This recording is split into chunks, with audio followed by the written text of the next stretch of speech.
बुद्ध कहते हैं, आपकी खुशी कभी भी इस बात पर निर्भर नहीं करती कि आप कौन हैं और आपके पास क्या है। यह पूरी तरह से इस बात पर निर्भर है कि आप क्या सोचते हैं। क्या आपके द्वारा किए गए कर्मों से आप खुश हैं? क्या आप जो कर्म कर रहे हैं वह दुखी होकर कर रहे हैं, मजबूरी में कर रहे हैं? क्या आप अपने जीवन के प्रति पूरी तरह से समर्पित हैं? क्या वास्तव में आप जीवन ही जी रहे हैं? कहीं आप दुख, चिंता, तनाव, दुविधा, परेशानी, समस्याओं को तो नहीं जी रहे हैं? एक गुरु के 2 शिष्य थे। गुरु अपने दोनों शिष्यों को ध्यान साधना के बारे में सिखा रहे थे। वह उन्हें ध्यान करने के तरीके बता रहे थे। दोनों शिष्य ध्यान साधना कर रहे थे। ध्यान साधना करते करते उन्हें बहुत समय बीत गया था, परंतु उनका ध्यान कभी गहरा नहीं हुआ। इस बात से परेशान होकर वह गुरु के पास गए और उन्होंने कहा, गुरुदेव, बहुत समय हो गया, परंतु अभी भी हमारा ध्यान गहरा नहीं हो सका है। गुरु ने कहा, ध्यान करने के अलग अलग बहुत सारे तरीके हैं, परंतु हमें किसी एक तरीके को पकड़कर लगातार ध्यान करना पड़ता है। और तुम लोग थोड़े समय के लिए ध्यान करते हो, फिर उठ जाते हो। उस ध्यान से कुछ नहीं हो रहा यह सोचकर फिर दूसरी विधि का प्रयोग करते हो, फिर थोड़ी देर बाद उठ जाते हो, फिर किसी तीसरी विधि का इस्तेमाल करते हो और उसमें भी कुछ नहीं हो रहा यह सोचकर फिर उठ जाते हो। ध्यान रहे, इस दुनिया में कुछ भी काम करने के लिए परिश्रम आवश्यक है। बिना परिश्रम के कुछ नहीं होता, परंतु परिश्रम में अगर निरंतरता ना हो तो तुम्हारे द्वारा किया गया कठिन परिश्रम भी बेकार हो जाता है। इसलिए परिश्रम के साथ निरंतरता को बनाए रखें। अब दोनों शिष्य बहुत समय तक लगातार ध्यान करते रहते। इस प्रकार दोनों शिष्यों को ध्यान साधना में कुछ उन्नति मिली। उनका ध्यान थोड़ा गहरा हुआ, परंतु वह वहीं रुक गए। बहुत कोशिश करने पर भी उनका ध्यान और अधिक गहरा नहीं हो रहा था। वह गुरु के पास फिर से पहुंचे और उन्होंने गुरु से कहा, गुरुदेव, आपने जैसा कहा था हम अपने ध्यान में निरंतरता रखे हुए हैं। अब हम एक ही विधि से लगातार ध्यान कर रहे हैं। उससे हमारा ध्यान थोड़ा बहुत गहरा हुआ है, परंतु हम बहुत गहराई में नहीं जा पा रहे। गुरु ने कहा, कठिन परिश्रम आवश्यक है, परिश्रम में निरंतरता भी आवश्यक है, परंतु हर मनुष्य अलग है और उसकी क्षमता भी अलग है। इसलिए हमेशा दूसरों के कहे अनुसार कार्य नहीं करना चाहिए। उस कार्य में अपनी बुद्धि का इस्तेमाल करना चाहिए। नहीं तो तुम हमेशा कठिन परिश्रम करोगे, निरंतर परिश्रम करोगे, पर सफलता बहुत धीरे धीरे करके तुम्हारे पास आएगी और हो सकता है कभी पूरी सफलता ना मिले। गुरु की बात समझकर दोनों शिष्य फिर से ध्यान करने के लिए तत्पर हुए। पहले शिष्य ने वह जैसे पहले ध्यान कर रहा था वैसे ही ध्यान आरंभ किया। उसने बाहर से कोई बदलाव नहीं किया। उसके लिए ध्यान करने की वह स्थिति आरामदायक थी। जबकि जो दूसरा शिष्य था उसने सोचा कि हम इतना लंबा ध्यान एकांत और शांति प्राप्त करने के लिए करते हैं, तो क्यों ना ऐसी जगह ध्यान किया जाए जहाँ एकांत भी हो और शांति भी, और साथ ही वैराग्य भी जाग जाए। वैराग्य जागने से मनुष्य के मन का भटकाव कम हो जाता है या रुक जाता है। इसके लिए वह दूसरा शिष्य रात में शमशान पहुंचा। वहां चिताएं जल रही थी। वहां कोई नहीं था, बिल्कुल सन्नाटा था। इतना सन्नाटा कि खुद की सांसों की आवाज साफ सुनाई दे रही थी। भीतर का डर पूरी तरह से उसके ऊपर वहां प्रकट हो रहा था। फिर भी अपने डर को काबू करते हुए वह शिष्य आधी रात को वहां ध्यान करने बैठ गया। शुरू शुरू में डर की वजह से उसका ध्यान भटका, परंतु फिर उसके डर ने ही उसे ध्यान में उतरने में सहायता की। वह जितना डरता उतना ही अकेला हो जाता, उतना ही वर्तमान में उतर जाता। तुमने देखा, जब तुम डर जाते हो तब तुम न भविष्य की सोचते हो न ही भूतकाल की, बस वर्तमान पर तुम्हारी नजर होती है। तुम्हारे आसपास क्या हो रहा है तुम बहुत चौकन्ने होकर देखते रहते हो। अब वह पूरे दिन अपने काम करता, आराम करता और रात को सिर्फ 2 घंटे के लिए ध्यान करने शमशान जाता, जबकि पहला वाला शिष्य पूरा पूरा दिन ध्यान में लगा रहता। एक दिन दूसरे शिष्य ने पहले शिष्य से कहा, तुम क्या पूरे पूरे दिन ध्यान में लगे रहते हो? मेरी तरह ध्यान करा करो, 2 घंटे में ही ध्यान की गहराइयों में उतर जाओगे। वह दूसरा शिष्य पहले वाले को अपने साथ शमशान ले गया। दूसरा शिष्य तो आराम से वहां ध्यान में बैठ गया, परंतु पहला शिष्य वहां बेचैन होने लगा। वहां उसका ध्यान नहीं लग रहा था। यह देखकर दूसरे शिष्य ने पहले शिष्य से कहा, क्या हुआ? इतने समय से तुम ध्यान लगा रहे हो और तुम्हारा ध्यान नहीं लग रहा। कैसा ध्यान कर रहे हो? अगले दिन पहले शिष्य ने दूसरे शिष्य से कहा, तुम शमशान में ध्यान लगा लेते हो, तो यहाँ आश्रम में तो तुम्हारा ध्यान बहुत आसानी से लग जाएगा। क्या तुम यहाँ ध्यान लगा सकते हो? दूसरे शिष्य ने कहा, क्यों नहीं। वह ध्यान लगाने बैठ गया, पर जल्द ही उसका ध्यान टूट गया। उसने कहा, यहाँ शांति नहीं है, शोर है, आवाजें हैं, और जहाँ शांति नहीं है वहां मैं ध्यान कैसे लगाऊं। दोनों के साथ बड़ी समस्या हो गई थी। वह एक स्थान पर ध्यान लगा पा रहे थे पर दूसरे स्थान पर नहीं। दोनों गुरु के पास वापस पहुंचे और कहा, गुरुदेव, बड़ी समस्या हो गई है। हम दोनों अलग अलग स्थान पर ध्यान लगा रहे थे। हम एक स्थान पर तो ध्यान लगा पाते हैं पर दूसरे स्थान पर नहीं। गुरु ने कहा, किसी भी कार्य को करने के लिए परिश्रम आवश्यक है। कठिन परिश्रम होना चाहिए। परिश्रम में निरंतरता भी होनी चाहिए और उस परिश्रम में बुद्धिमता भी होनी चाहिए। परंतु बुद्धिमता क्या है? किसी काम में आराम ढूंढना बुद्धिमता है या उस काम को कम से कम समय में अधिक से अधिक प्रभावी तरीके से करना बुद्धिमता है? तुम दोनों ने जो खोजा वही तो पाया। तुम आराम खोज रहे थे तो आराम ही तो पाया, और जहां आराम पाया वहीं तो आराम मिलेगा। हर जगह तो आराम नहीं मिलेगा। ध्यान खोजते तो ध्यान पाते। ध्यान को कम से कम समय में अधिक से अधिक प्रभावी कैसे करें, इस पर विचार करते तो अवश्य तुम बुद्धिमता के साथ अब तक ध्यानी हो गए होते। दोनों शिष्यों को गुरु की बात समझ आ गई। अंतर से जो हम पाना चाहते हैं वही हमें मिलता है, भले ही बाहर से हम कुछ और चाह रहे हों। यह अपने आप को धोखा देने के समान है। जो अंतर में है वही बाहर भी होना चाहिए।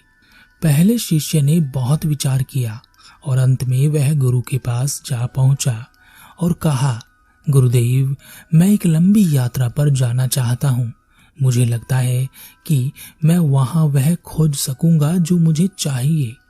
वह गुरु की आज्ञा लेकर एक लंबी यात्रा पर निकल गया, जबकि दूसरा शिष्य वहीं आश्रम में ध्यान करने लगा। वह लगातार, निरंतर और अधिक परिश्रम के साथ ध्यान कर रहा था। 3 साल की अपनी लंबी यात्रा पूरी कर पहला शिष्य वापस आश्रम लौट आया। उसके चेहरे पर शांति थी, एक मंद मुस्कान उसके चेहरे पर थी। वह पहले जैसा नहीं था, वह पूरा ही बदल गया था। वह गुरु के पास पहुंचा। गुरु ने उसे देखकर कहा, लगता है तुम्हें वह मिल गया शिष्य जिसकी तुम तलाश कर रहे थे। शिष्य ने कहा, जी गुरुदेव, मैंने वह सत्य खोज लिया जिसके लिए मैं ध्यान कर रहा था। अब मुझे कोई खोज नहीं करनी। यह सुनकर दूसरे शिष्य ने कहा, ऐसा तुम्हें वहां क्या मिल गया कि अब तुम्हें कोई खोज ही नहीं करनी है? पहले शिष्य ने कहा, बस इतना ही पता चला कि जब आप नहीं थे तब भी यह दुनिया आराम से चल रही थी और जब आप नहीं होंगे तब भी यह दुनिया आराम से चल रही होगी। यह जो थोड़ी देर का आपका होना है, इसे उपद्रव बनाने की जगह उत्सव बनाने में अपनी ऊर्जा, अपना जीवन लगाना चाहिए, पर हम हमेशा मातम मनाते रहते हैं। दूसरे शिष्य ने कहा, यह भी कोई बात हुई? तुम किस मार्ग से और कहां कहां गए थे मुझे बताओ, मैं भी जाकर देखना चाहता हूं। आखिर वहां तुम्हें मिला क्या है? पहले शिष्य ने उसे सारा मार्ग समझा दिया। वह शिष्य भी गुरु की आज्ञा लेकर उस लंबी यात्रा पर निकल पड़ा। इस यात्रा में बहुत जोखिम था। वह एक ऐसे मार्ग से गुजरा जहां उसे आदमखोर कबीले ने पकड़ लिया, पर जब उसने पहले शिष्य का परिचय दिया तो उन्होंने उसे छोड़ दिया। फिर वह एक ऐसे गांव में पहुंचा जहां लोग बहुत बीमार थे। वहां महामारी फैली हुई थी, चारों ओर मातम बना हुआ था। जैसे तैसे अपने आप को बचाकर वह उस गांव से निकला। वह मार्ग से आगे बढ़ता जा रहा था। रास्ते में उसने देखा कि कुछ लोग एक औरत को पत्थर से मार रहे हैं। वह उसे मार देना चाहते हैं। वह उसे बदचलन, पापी और ना जाने ऐसे ही बुरे बुरे शब्द कहते और पत्थर से मारते जाते, और वह औरत चिल्ला चिल्ला कर उसे छोड़ देने की प्रार्थना कर रही थी। वह शिष्य उन लोगों और उस औरत के बीच में आ गया। उसने कहा, अरे तुम क्या कर रहे हो? तुम पाप कर रहे हो। क्या पिछले कुछ वर्षों से तुम्हारे गांव में अच्छी फसल नहीं हो रही? क्या तुम्हारे गांव में खुशहाली नहीं है? वह इस औरत की वजह से है।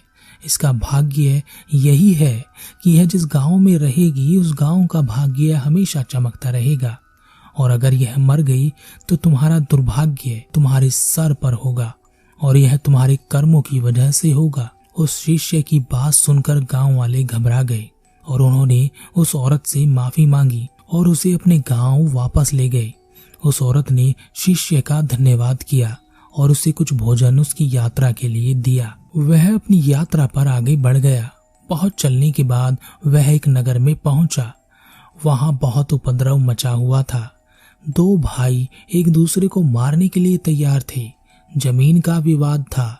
दोनों को जमीन चाहिए थी। पिता की मृत्यु हो चुकी थी। पिता का शरीर अभी वहीं पड़ा था। वह शिष्य वहां पहुंचा और उसने कहा, जब तुम दोनों नहीं रहोगे तो इस जमीन का उपभोग कौन करेगा? जमीन का उपयोग करने के लिए तुम्हारा होना तो आवश्यक है। पहले यह बताओ कि तुम दोनों में से मरने वाला कौन है? दोनों भाइयों ने एक दूसरे की तरफ उंगली उठा दी। शिष्य ने कहा, सही सही बताओ कौन मरने वाला है? दोनों भाई एक दूसरे को मारने का दावा करने लगे। शिष्य ने कहा, मैं तुम्हें बताता हूं कि कौन मरेगा। तुम दोनों एक दूसरे को मार दोगे, या तुम दोनों में से कोई एक मरेगा और उसके परिवार का कोई और सदस्य दूसरे को मार देगा। इसी तरह तुम पीढ़ियों तक एक दूसरे को मारते रहोगे, पर इस जमीन का उपयोग तुम दोनों में से कोई ना कर सकेगा। यह न कभी तुम्हारी थी और न कभी तुम्हारी होगी। अपने मरे हुए पिता से पूछो, क्या यह जमीन वह अपने साथ लेकर जा रहे हैं जो कभी उनकी थी? उन दोनों भाइयों को शिष्य की बात समझ आ गई और उन्होंने जमीन का विवाद बातचीत से सुलझा लिया। वह शिष्य वहां से आगे बढ़ गया। अपनी इस यात्रा में उसने बहुत जोखिम देखे, बहुत दुख और कष्ट देखे, कुछ सुख भी देखे। उसने देखा कि मनुष्य आपस में बिना किसी बात के ही लड़ रहे हैं। सब किसी दौड़ में शामिल हैं, पर यह दौड़ कहां तक जाती है किसी को पता ही नहीं है। सब आंख वाले अंधे होकर घूम रहे हैं। किसी को चैन नहीं, किसी को शांति नहीं। सुख चाहिए और सुख के लिए दुखी होकर घूम रहे हैं। अपनी इस लंबी यात्रा में वह शिष्य एक ऐसे स्थान पर पहुंचा जो रेगिस्तान था। वहां बहुत कड़ी धूप थी।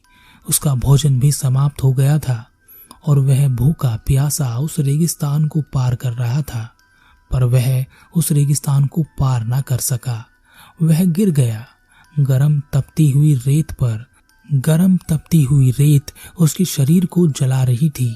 उसकी सांसें बहुत तेज चल रही थी। उसने आंखें बंद कर ली और परम शांति का अनुभव किया। उसे समझ में आ गया कि अब वह मरने वाला है। उसने सोचा कि उसने जीवन भर क्या पाया, इधर उधर की भाग दौड़, इससे लेना है उसे देना है, सांसारिक जीवन, सन्यासी जीवन, ऐसा ज्ञान वैसा ज्ञान, ध्यान, साधना और न जाने क्या क्या। कितना उत्पात मचाया, उपद्रव किया, सब कुछ किया, पर कभी अपने होने का एहसास नहीं किया, कभी जीवन का एहसास नहीं किया। यह जीवन सुखदायी है, पर इसे दुखदायी हम खुद बनाते हैं। वह शिष्य धीरे धीरे अपनी मृत्यु को अपनी ओर आते हुए देख रहा था। उसकी आंखों से धुंधला धुंधला सा नजर आ रहा था। उसने देखा कि मौत उसे लेने आई है और उसने भी अपनी बाहें उसकी ओर बढ़ा दी। तभी उसके मुख में पानी की एक धारा गिरी। पानी पीते ही जैसे उसमें जान आ गई। उसने देखा कि उसके सामने उसका गुरु भाई, वह पहला शिष्य खड़ा था। उसने पानी पिया, भोजन खाया और कहा, बड़े भाई तुम यहाँ कैसे? पहले शिष्य ने कहा, तुम्हारी यात्रा में मैं तुम्हारे पीछे ही था। मैं जानता था यह यात्रा इतनी आसान नहीं है। दोनों गुरु भाई वापस आश्रम आ गए। वह गुरु के समक्ष उपस्थित हुए। गुरु ने दूसरे शिष्य से पूछा, तुम्हें क्या मिला? दूसरे शिष्य ने कहा, गुरुदेव जीवन एक उत्सव है, यह बहुत कीमती है। इस दुनिया की कोई भी चीज देकर आप इसे वापस नहीं ले सकते।